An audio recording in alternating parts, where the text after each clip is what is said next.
1.25 ലക്ഷം ശ്ലോകങ്ങളുള്ള ഒരേ ഒരു കാവ്യമേ ലോകത്തിതുവരെ ഉണ്ടായിട്ടുള്ളൂ. അത് മഹാഭാരതമാണ്. ഗ്രീക്ക് ഇതിഹാസങ്ങളായ ഇലിയഡും ഒഡീസിയും കൂട്ടിച്ചേർത്താൽ പോലും മഹാഭാരതത്തിന്റെ 8-1 വരൂ. വിശ്വസാഹിത്യത്തിലെ ഏറ്റവും വലിയ കാവ്യവും നമ്മുടെ ഭാരതത്തിൽ തന്നെയാണ്. എഴുതി തയ്യാറാക്കിയ ലോകത്തിലെ ഏറ്റവും വലിയ ഭരണഘടനയുള്ള രാജ്യവും നമ്മുടേതാണ്. ലോകത്തിലെ തന്നെ ഏറ്റവും പ്രാചീനമായ 4 ഇതിഹാസങ്ങളിൽ 2 ഇന്ത്യയുടേതാണ്. രാമായണം, മഹാഭാരതം എന്നിവയാണവ. അതുകൂടാതെ ഇലിയഡ്, ഒഡീസി എന്നിങ്ങനെയുള്ള 2 ഇതിഹാസങ്ങളാണുള്ളത്. എന്തായാലും 4-ൽ 2 ഭാരതത്തിന്റേതാണെന്ന് നമുക്ക് അഭിമാനിക്കാം. ലോകത്തിലെ ഏറ്റവും സമ്പന്നമായ സാമ്പത്തിക വ്യവസ്ഥയായിരുന്നു നമ്മുടേത്. ഏതാണ്ട് 18-ാം നൂറ്റാണ്ട് വരെ ലോകത്തിലെ ഏറ്റവും സമ്പന്നമായിരുന്നതും നമ്മുടെ നാട് തന്നെയായിരുന്നു. നൂറ്റാണ്ടുകളോളം ലോകത്തിലെ ഏറ്റവും സമ്പന്നമായ സാമ്പത്തിക വ്യവസ്ഥയായി നിലനിന്നിരുന്നതാണ് ഭാരതം. ഏതാണ്ട് പ്രാചീന കാലം തൊട്ട് തന്നെ 17-ാം നൂറ്റാണ്ടിൽ ബ്രിട്ടീഷുകാർ ആധിപത്യം ഉറപ്പിക്കുന്നതുവരെയും അത് തുടർന്നു. ബ്രിട്ടീഷുകാരന്റെ വരവിന് ശേഷമാണ് നമ്മുടെ സാമ്പത്തിക മേൽക്കോയ്മയ്ക്ക് മങ്ങൽ സംഭവിച്ചത്. എന്നാൽ ഇന്ന് ഭാരതം ഒരു തിരിച്ചുവരവിന്റെ പാതയിലാണ്. നമ്മുടെ ആ പഴയ ചരിത്രത്തെ പൊടി തട്ടിയെടുത്തുകൊണ്ട് ലോകത്തിന്റെ നെറുകയിലേക്ക് വളർന്നുകൊണ്ടിരിക്കുകയാണ്. ഏറ്റവും സമ്പന്നവും ശക്തവുമായ രാജ്യമായി ഈ നൂറ്റാണ്ടിൽ തന്നെ മാറാൻ നമ്മുടെ ഭാരതത്തിന് സാധിക്കുക തന്നെ ചെയ്യും. ഇന്ന് നമുക്ക് അവകാശപ്പെടാൻ കഴിയുന്ന മറ്റൊരു മഹത്തായ കാര്യം കൂടിയുണ്ട്. ലോകത്തിലെ ഏറ്റവും വലിയ ജനാധിപത്യ രാജ്യമെന്ന പദവി. ലോകത്തിലെ ഏറ്റവും വലിയ ജനാധിപത്യ രാജ്യത്തോടൊപ്പം തന്നെ ഏറ്റവും വലിയ തെരഞ്ഞെടുപ്പ് പ്രക്രിയ നടക്കുന്ന രാജ്യവും ഇന്ത്യ തന്നെയാണ്. ഏറ്റവും അധികം ജനസംഖ്യയുള്ള ഏറ്റവും വലിയ മഹത്തായ ഒരു ജനാധിപത്യ സംസ്കാരമാണ് നമ്മുടേത്. ലോകത്തിലെ ഏറ്റവും അധികം ഭാഷകൾ സംസാരിക്കുന്ന രാജ്യങ്ങളിൽ ഒന്നാണ് ഇന്ത്യ. 1652 ഭാഷകളാണ് ഈ രാജ്യത്തുള്ളത്. 22-ലധികം ഭാഷകളാണ് ഔദ്യോഗികമായി തന്നെ അംഗീകരിച്ചിട്ടുള്ളത്. 1 ലക്ഷത്തിലധികം ആളുകൾ സംസാരിക്കുന്ന ഭാഷകൾ നമ്മുടെ രാജ്യത്ത് 33 എണ്ണമാണുള്ളത്. മറ്റൊരു വലിയ നേട്ടം കൂടിയുണ്ട് നമുക്ക്. നമ്മുടെ ഭാരതത്തിൽ രൂപപ്പെട്ട ഭാഷയാണല്ലോ സംസ്കൃതം. സംസ്കൃതം പോലെ തന്നെ പല ഇന്ത്യക്കാർക്കും അറിയാത്തൊരു സത്യമുണ്ട്. ലോകത്തിലെ ഏറ്റവും സമഗ്രവും കമ്പ്യൂട്ടർ സോഫ്റ്റ്വെയറുകൾക്ക് അനുയോജ്യമായതുമായ ഭാഷ സംസ്കൃതമാണത്രേ. 1987-ൽ ഫോബ്സ് മാഗസീനും ഇത് പ്രസിദ്ധീകരിച്ചിരുന്നു. എന്നാൽ പാശ്ചാത്യർ ഇപ്പോഴും ഇത് അംഗീകരിക്കാൻ തയ്യാറായിട്ടില്ല. എന്നെങ്കിലും ഒരിക്കൽ സംസ്കൃതത്തിന്റെ മാഹാത്മ്യം ലോകം തിരിച്ചറിയുമെന്ന് തന്നെ കരുതപ്പെടുന്നു. മറ്റു ഭാഷകളുടെ മാതാവ് എന്നുകൂടിയാണ് സംസ്കൃതം അറിയപ്പെടുന്നത്. ഭാരതത്തിലെ ഏറ്റവും വലിയ മഹത്വങ്ങളിലൊന്ന് ലോകത്തുള്ള മുഖ്യധാരയിലുള്ള ഒട്ടുമിക്ക മതങ്ങളും ഈ രാജ്യത്ത് ഒത്തൊരുമയോടെ കഴിയുന്നു എന്നതാണ്. ഒരുപക്ഷെ ലോകത്തെ ഏറ്റവും അധികം മതങ്ങൾ ഏറ്റവും ഭംഗിയോടെ ഏറ്റവും സൗഹൃദത്തോടു കൂടി കഴിയുന്ന ഒരേ ഒരു രാജ്യവും ഇന്ത്യ തന്നെയാണ്. അതോടൊപ്പം മറ്റൊരു വലിയ നേട്ടം കൂടിയുണ്ട് നമ്മുടെ രാജ്യത്തിന്. ലോകമെങ്ങും അനുയായികളുള്ള 4 മതങ്ങൾ ഭാരതത്തിന്റെ സംഭാവനയാണ്.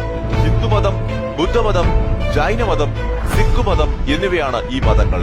ശ്രീബുദ്ധനെ പോലെ, മഹാവീരനെ പോലെ ലോകത്തിന് മാതൃകയായ ഒട്ടേറെ ആചാര്യന്മാരെ സംഭാവന ചെയ്ത നാട് കൂടിയാണ് ഭാരതം. ലോകമെമ്പാടുമുള്ള വിവിധ രാജ്യങ്ങളിൽ നിന്ന് ആയിരക്കണക്കിന് ആളുകളാണ് ഇന്നും ആത്മീയ മോക്ഷം തേടി ഇന്ത്യയിലേക്ക് എത്തുന്നത്. ലോകത്തിലെ ഏറ്റവും വലിയ മനുഷ്യ സംഗമവും ഇന്ത്യയിലാണ് നടക്കുന്നത്.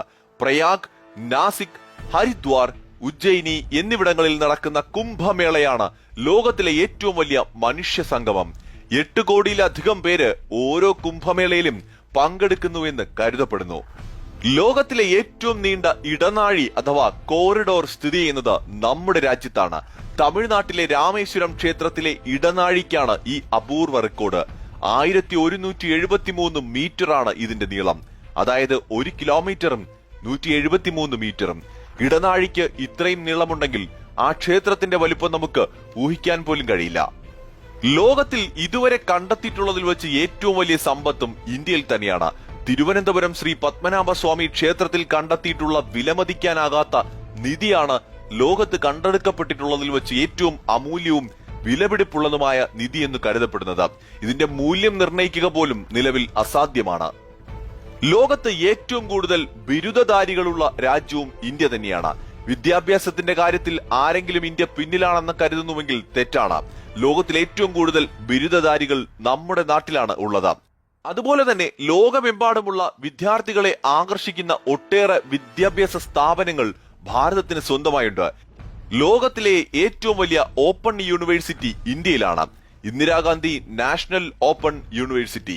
ലോകത്തിൽ സർവകലാ സമ്പ്രദായത്തിന് തുടക്കം കുറിച്ചത് തന്നെ ഒരുപക്ഷെ ഭാരതമാണെന്ന് പറയേണ്ടി വരും. വിദ്യാഭ്യാസത്തിന്റെ കാര്യത്തിൽ നമ്മുടെ രാജ്യത്തിന് ഒരു കാലത്തുണ്ടായിരുന്ന മേൽക്കോയ്മ ഇന്ന് നമ്മളെ പോലും അതിശയിപ്പിക്കുന്നതാണ്. ഏതാണ്ട് 2700 വർഷങ്ങൾക്ക് മുമ്പ് തന്നെ ഒരു സർവകലാശാല തുടങ്ങി ലോകത്തെ അതിശയിപ്പിച്ചവരാണ് നാം ഭാരതീയർ. ലോകത്തിലെ ആദ്യത്തെ സർവകലാശാല എന്നറിയപ്പെടുന്ന തക്ഷശില. ഒരു കാലഘട്ടത്തിൽ ലോകത്തിലെ ഏറ്റവും പ്രശസ്തമായ സർവകലാശാലയും ഇന്ത്യയിലായിരുന്നു. AD 500 മുതൽ 1300 വരെ നിലനിന്നിരുന്ന നളന്ദ. ലോകത്തിലെ വിവിധ രാജ്യങ്ങളിൽ നിന്നായി 10,000-ലേറെ വിദ്യാർത്ഥികളും അവർക്ക് അറിവ് പകരാൻ 200-ലേറെ അധ്യാപകരും അവിടെ ഉണ്ടായിരുന്നു. പ്രശസ്ത ചൈനീസ് സഞ്ചാരിയായ ഹുയാങ് സാങ് നളന്ദയിൽ താമസിച്ച് വിദ്യാഭ്യാസം നേടിയിട്ടുള്ള വ്യക്തികളിൽ ഒരാളാണ്. ഒരു കാലഘട്ടത്തിൽ വിദ്യാഭ്യാസത്തിൽ മാത്രമായിരുന്നില്ല, വൈദ്യശാസ്ത്രത്തിലും ഭാരതമായിരുന്നു ലോകത്തിനാകെ മാതൃക. ഇന്നത്തെ പരിഷ്കൃത രാജ്യങ്ങൾ ചികിത്സയുടെ കാര്യത്തിൽ അജ്ഞരായിരുന്ന കാലത്ത് ശാസ്ത്രീയമായ ഒരു ചികിത്സാ സമ്പ്രദായം പരീക്ഷിച്ച് വിജയിച്ച നാടായിരുന്നു നമ്മുടേത്. ലോകത്തിലെ ഏറ്റവും പഴക്കം ചെന്നതും ഇന്ന് ലോകമെങ്ങും പ്രചാരം നേടിക്കൊണ്ടിരിക്കുന്നതുമായ ആ ചികിത്സാ രീതിയാണ് ആയുർവേദം. 3000 വർഷങ്ങൾക്ക് മുമ്പ് തന്നെ പലതരം രോഗങ്ങൾ ചികിത്സിച്ചു മാറ്റാൻ കഴിവുള്ള വൈദ്യന്മാർ ഇന്ത്യയിലുണ്ടായിരുന്നു.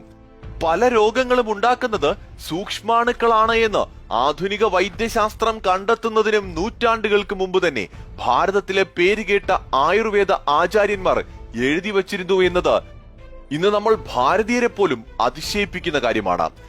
ഇന്ന് ശസ്ത്രക്രിയകൾ ലോകമെമ്പാടും മനുഷ്യന്റെ ജീവൻ നിലനിർത്താൻ അനിവാര്യമായ ഒന്നാണ്. എന്നാൽ ഇതെല്ലാം തന്നെ ഭാരതത്തിലെ ആയുർവേദ ആചാര്യന്മാർ ആയിരക്കണക്കിന് വർഷങ്ങൾക്ക് മുമ്പ് കണ്ടെത്തിയിരുന്നു എന്നതാണ് യാഥാർത്ഥ്യം. ശസ്ത്രക്രിയയുടെ പിതാവായി ആയുർവേദം കണക്കാക്കുന്നത് ധന്വന്തരിയെയാണ്. വിക്രമാദിത്യ രാജാവിന്റെ കൊട്ടാരത്തിലെ മഹാപണ്ഡിതന്മാരിൽ ഒരാൾ. അതോടൊപ്പം തന്നെ ഇന്നത്തെ ഏറ്റവും പ്രചാരത്തിലുള്ള പ്ലാസ്റ്റിക് സർജറിയുടെ പിതാവെന്ന് അറിയപ്പെടുന്നതും ഒരു ഭാരതീയനാണ്. അദ്ദേഹത്തിന്റെ പേരാണ് സുശ്രുതൻ. അദ്ദേഹത്തെ പ്ലാസ്റ്റിക് സർജറിയുടെ പിതാവായി കരുതപ്പെടുന്നു. ശസ്ത്രക്രിയ ചെയ്യാനുള്ള 100-ലേറെ ഉപകരണങ്ങൾ പ്രാചീന ഭാരതത്തിലെ ശസ്ത്രക്രിയാ വിദഗ്ധർ ഉപയോഗിച്ചിരുന്നു. ഇന്നത്തെ ഉപകരണങ്ങളിൽ പലതിനും അവയുമായി വളരെ വലിയ സാമ്യമുണ്ട്. ഗണിതശാസ്ത്രത്തിലെ സംഭാവനകൾക്ക് 100-ൽ 100 മാർക്കും അവകാശപ്പെടാൻ കഴിയുന്ന ലോകത്തിലെ ഒരേ ഒരു രാജ്യവും ഭാരതമാണ്. 0 ലോകത്തിന് സംഭാവന ചെയ്ത രാജ്യമാണ് നമ്മുടേത്. 0 മാത്രമല്ല, ഇന്ന് ലോകം ഉപയോഗിക്കുന്ന 1 മുതൽ 9 വരെയുള്ള 9 അക്കങ്ങളും ഭാരതത്തിന്റെ സംഭാവനയാണ്. ആൾജിബ്ര, ട്രിഗണോമെട്രി, ക്ഷേത്രഗണിതം തുടങ്ങി ഭാരതീയ ഗണിതശാസ്ത്രം നൽകിയ സംഭാവനകൾ നിരവധിയാണ്. ശാസ്ത്രങ്ങളുടെ രാജാവായി അറിയപ്പെടുന്ന ഗണിതശാസ്ത്രത്തെ വളർത്തി വലുതാക്കി കിരീടവും ചെങ്കോലും സിംഹാസനവും നൽകിയത് നമ്മുടെ നാടാണ്. ആധുനിക രീതിയിലുള്ള ദശാംശ സമ്പ്രദായം ആദ്യമായി അവതരിപ്പിച്ചത് ഭാരതീയ ഗണിതശാസ്ത്രജ്ഞനായിട്ടുള്ള ആര്യഭടനാണ്. 3900-ഓളം സിദ്ധാന്തങ്ങളും സൂത്രവാക്യങ്ങളും അനുമാനങ്ങളും ഗണിതശാസ്ത്ര ലോകത്തിന് സംഭാവന ചെയ്ത മഹാനായ ഇന്ത്യൻ ഗണിതശാസ്ത്രജ്ഞനാണ് ശ്രീനിവാസ രാമാനുജൻ. സൂര്യൻ ഭൂമിയെ അല്ല, ഭൂമി സൂര്യനെയാണ് ചുറ്റുന്നത് എന്ന സത്യം ശാസ്ത്ര ചരിത്രത്തിലെ എക്കാലത്തെയും മഹത്തായ കണ്ടുപിടുത്തങ്ങളിൽ ഒന്നാണ്. 16-ാം നൂറ്റാണ്ടിന്റെ തുടക്കത്തിൽ കോപ്പർനിക്കസ് എന്ന പോളിഷ് ശാസ്ത്രജ്ഞനാണ് ഇക്കാര്യം കണ്ടെത്തിയത് എന്നാണ് നമ്മൾ കരുതുന്നത്. എന്നാൽ പൗരാണിക ഇന്ത്യയിലെ പ്രശസ്ത ഗണിതശാസ്ത്രജ്ഞനായ ആര്യഭടൻ AD 6-ാം നൂറ്റാണ്ടിൽ തന്നെ ഇക്കാര്യം കണ്ടെത്തിയിരുന്നു. അതായത് പാശ്ചാത്യ ലോകം ഈ സത്യം മനസ്സിലാക്കുന്നതിനും 10 നൂറ്റാണ്ടുകൾക്ക് മുമ്പ് ഇന്ത്യൻ ശാസ്ത്രജ്ഞനായ ആര്യഭടൻ ഇത് കണ്ടെത്തിയിട്ടുണ്ട്.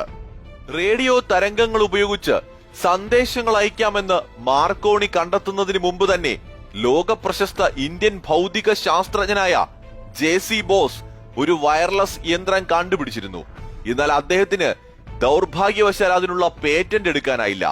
സസ്യങ്ങളിലും ജന്തുക്കളിലും ഒരേപോലുള്ള രാസപ്രവർത്തനങ്ങളാണ് നടക്കുന്നത് എന്ന പരീക്ഷണങ്ങളിലൂടെ ആദ്യമായി തെളിയിച്ച ശാസ്ത്രജ്ഞനും JC ബോസ് തന്നെയാണ്.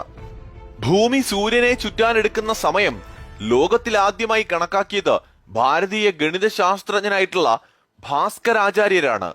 പാശ്ചാത്യ ലോകം ഇത് കണക്കാക്കുന്നതിനും നൂറ്റാണ്ടുകൾക്ക് മുമ്പായിരുന്നു ഈ കണ്ടെത്തൽ. അദ്ദേഹം കണക്കാക്കിയതനുസരിച്ച് സൂര്യനെ ഒരു തവണ വലം വയ്ക്കാൻ ഭൂമി എടുക്കുന്ന സമയം 365.258756 ദിവസങ്ങളാണ്. അദ്ദേഹം AD 7-ാം നൂറ്റാണ്ടിലാണ് ജീവിച്ചിരുന്നത് എന്ന് കരുതപ്പെടുന്നു. ലോകത്തിലെ ഏറ്റവും ഉയരമുള്ള റേഡിയോ സ്റ്റേഷൻ ഇന്ത്യയിലാണ്, ജമ്മു കാശ്മീരിലെ ലഡാക്കിൽ. സമുദ്രനിരപ്പിൽ നിന്ന് 11,800 അടി ഉയരത്തിലാണ് ഇത്. ലോകത്തിൽ ഏറ്റവും കൂടുതൽ ന്യൂസ് ചാനലുകളുള്ള രാജ്യവും ഇന്ത്യ തന്നെയാണ്.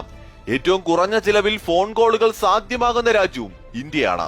അതോടൊപ്പം തന്നെ ലോകത്തിൽ ഏറ്റവും കൂടുതൽ ദിനപത്രങ്ങളുള്ള രാജ്യവും ഇന്ത്യ തന്നെയാണ്. 5200-ലധികം ദിനപത്രങ്ങളാണ് നമ്മുടെ രാജ്യത്തുള്ളത്. ലോകത്തിൽ നിലവിൽ ഏറ്റവും ശക്തമായ 4ാമത്തെ സൈനിക ശക്തിയും ലോകത്തിൽ ഏറ്റവും കൂടുതൽ മിലിറ്ററി ഉദ്യോഗസ്ഥരുള്ള ലോകത്തെ 2ാമത്തെ രാജ്യവുമാണ് ഇന്ന് ഇന്ത്യ. ലോകത്ത് ആണവായുധങ്ങൾ കൈവശമുള്ള, അത് 3 മാർഗത്തിലൂടെയും പ്രയോഗിക്കാൻ ശേഷിയുള്ള ലോകത്തെ വിരലിലെണ്ണാവുന്ന രാജ്യങ്ങളിൽ ഒന്നുകൂടിയാണ് ഇന്ത്യ. ലോകത്തെ എല്ലാ രാജ്യങ്ങളെയും ആക്രമിക്കാൻ ശേഷിയുള്ള അമേരിക്ക, ചൈന, റഷ്യ എന്നീ രാജ്യങ്ങൾക്കൊപ്പമാണ് ഇന്ത്യയും. ലോകത്തിലെ ഏറ്റവും മികച്ച പാരാമിലിറ്ററി, ഏറ്റവും മികച്ച നാവികസേന, വ്യോമസേന, കരസേന, ലോകത്തിൽ ഏറ്റവും വേഗത്തിൽ വളർന്നുകൊണ്ടിരിക്കുന്ന ബഹിരാകാശ സ്ഥാപനം ISRO, ലോകത്തിലെ ഏറ്റവും മികച്ച ഗവേഷണ സ്ഥാപനങ്ങളിൽ ഒന്നായ DRDO, ലോകത്തിലെ ഏറ്റവും മികച്ച രഹസ്യാന്വേഷണ ഏജൻസികളിൽ ഒന്നായ RO, അങ്ങനെ എണ്ണിയാൽ തീരാത്ത അത്ഭുതങ്ങൾ ഇനിയും നമ്മുടെ രാജ്യത്തുണ്ട്. ഇന്ന് ലോകത്ത് പ്രചാരത്തിലുള്ള ആയോധന കലകൾ, യോഗ തുടങ്ങി നിരവധി സംഭാവനകളാണ് ഈ ലോകത്ത് ഭാരതം നൽകിയിട്ടുള്ളത്. ഭാരതത്തെക്കുറിച്ച് ഫ്രഞ്ച് സാഹിത്യകാരനായിട്ടുള്ള റോമെയ്ൻ റോളണ്ടിന്റെ വാക്കുകൾ ഇപ്രകാരമാണ്: അനാദികാലം മുതൽ ഇന്നുവരെയുള്ള മനുഷ്യന്റെ എല്ലാ സ്വപ്നങ്ങൾക്കും ഇടം ലഭിച്ച ഒരു സ്ഥലമുണ്ടെങ്കിൽ അത് ഭാരതമാണ്. അതുപോലെ തന്നെ അമേരിക്കയുടെ ചരിത്രകാരനായ വിൽ ഡ്യൂറന്റ് ഭാരതത്തെക്കുറിച്ച് പറഞ്ഞത് ഇപ്രകാരമാണ്: നാഗരികത എന്നത് യൂറോപ്പിന്റെ സ്വകാര്യ സ്വത്താണെന്ന് ഇന്നലെ വരെയും കരുതിപ്പോരുന്ന പാശ്ചാത്യ മനസ്സിൽ വിജ്ഞാനത്തിന്റെ ഉപഭൂഖണ്ഡമായി ഇന്ന് ഇന്ത്യ ഉയർന്നു വരികയാണ്. മാർക്ക് ട്വൈന്റെ വാക്കുകൾ ഇപ്രകാരമാണ്: ചരിത്രവും സംസ്കാരവും ഇതിഹാസവും മാനവികതയും എല്ലാം ജന്മമെടുത്തത് ഭാരതത്തിലാണ്, ഭാരതത്തിൽ മാത്രമാണ്.